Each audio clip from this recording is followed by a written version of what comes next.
Good morning, welcome sir. Thank you for joining us on NDTV Profit. Yeah, very good morning, Mr. Hersh. Right, sir. So give us context. How, largely the new development is you're getting into B2C lending within the renewable energy space. How large is the market size? How quickly can you grow? Give us some context on that. Fine, thank you. So first of all, we are not getting into. We are already into. Since more than a year, we have financed to e-rickshaw segment as well as to e-car segment in NCR. And the e-rickshaw, not only NCR, I think in Northeast as well as in Banaras, we have lended to a small NBFC line of credit and around 50 crore. And that they have passed on to, they're already in that business. The range of the rate of interest, what it was charged to the poor rickshawalas, it was in the range of 28 to 34, 36%. Is quite huge, and the rickshawalas, they are not bankable. If you see, they have only two documents with them, that mobile connection and Aadhaar card, by and large. So when this kind of thing is there, any lender, they'll have a concern and challenge. So but what we did, we came out with an understanding, and the line of credit what we put, there we put a condition that beyond 18 you should not charge. And there is a fair amount of reasonable margin we are having, as well as the small NBFC is having, and fair amount of overhead we have earmarked for them, because retail requires amount of overhead because they have to focus on daily collection from the rickshawalas. The result is it came down to 17.76. So within 18 they have maintained. So coming down from 34, 36 to 18, or even 28 to 18 itself is a huge achievement. So this kind of learning and 1 year of experience now has given us, because we are largely responsible for RE development in the country. We have been doing since 36 years. 25 years we have done single-handedly almost. Now the plain vanilla RE, so-called wind solar hydro, that is quite established. So other lenders are, other NBFC as well as banks are ready to lend there. Because fair amount of de-risking has been done in that space. But which is emerging and evolving, there again the challenge is there. Right. So IREDA by and large, throughout last 36 years, has proven the expertise of transitioning the emerging to established RE and handling the continuously, consistently challenging sector that is renewable energy development. Right. Right. So thank you for that. Let's try and understand how your loan mix will shift, right? So currently you've said that a very small amount you've lent to B2C through an NBFC. How do you see now your mix shifting now that you've really got your hands onto the B2C yourself? How do you see the mix shifting? You have roughly a sub 50,000 crore book. As it grows, roughly 30 odd % is the growth rate at which you've been growing at. Where do you see loan mix shift, say 2 years from now? See, our current mix, if you see, 62% is towards the plain vanilla, that is wind solar hydro, and 18% is purely emerging, that is CBG, ethanol, e-mobility, etc. And manufacturing of components, that is with respect to solar and others, we are doing since almost 3 decades, which is not emerging for us. For us, it is established, but for others, it is emerging. Because others are now getting into, because that space is going to grow up 4-fold, 5-fold in the 4-5 years.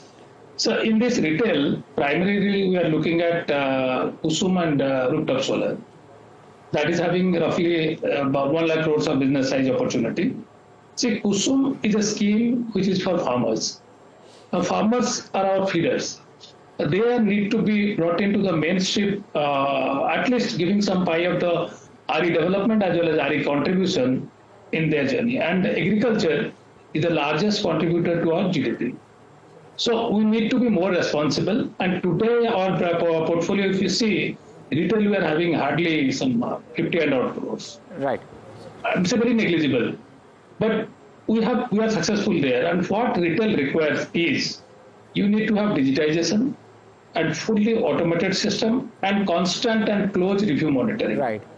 So we have established in last 3.5 years how digitally we have grown. We opened a new office 6 months back. Right. And the fully digital office, and we have made it a zero paper office, and our 95 to 97% of paper consumption with respect to that office has been reduced. Sure. So time to come, we are going to extend. So that means we are technologically improved. Sure. We will be improving, and we will be taking handholding and support of small bank, NBFC, as well as banks and other agencies in this pursuit.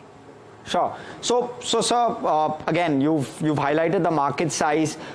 If you can quickly tell us where the mix will be 2 to 3 years from now, and also you indicated yields are slightly higher in this segment. What would the typical yields in a PM Kusum be? Because your current yields for, of course, viewer context is roughly 8.5 to 9%.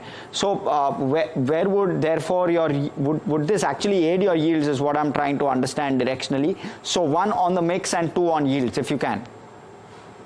See, RE development should be, our RE financing should be looked into dual perspective. One economic driver, one environment contributor. So when we are financing to this space, particularly agriculturists, our yield will keep at a very minimum level, because our portion of the asset portfolio will not be that much, because we have started the retail year back. Now we'll be fully putting it a dedicated division. If required in time to come, we can have a completely different entity. Maybe it is a wholly owned subsidiary or a subsidiary, by jointly getting into this space with others also. See, our object is to make a fair amount of awareness and bring down the perception, risk perception. The perceived risk should be out. The genuine risk should be captured. That will be our approach to focus. Initially, we will not be enhancing our asset size to larger area. We will be very professionally moving, waiting and watching. Like we waited for a year, we have tested it now, tried, tested, trusted. So now these 3 things we have passed. Now similarly, when we go for full-fledged retail, you will not go in full-fledged, we will go in a phased manner by taking line of credits to this. Those local area who's having, those NBFC or bank, those who are having local area strong presence and command, we will be handling them. And already our team is working on it. We will be moving very sensibly, because all along we have been 100% government owned. Today we are listed 25% with our investor. We also have to see our investors' sentiment and other things. Quarter on quarter, we have to provide them best quality corporate governance and best quality numbers also.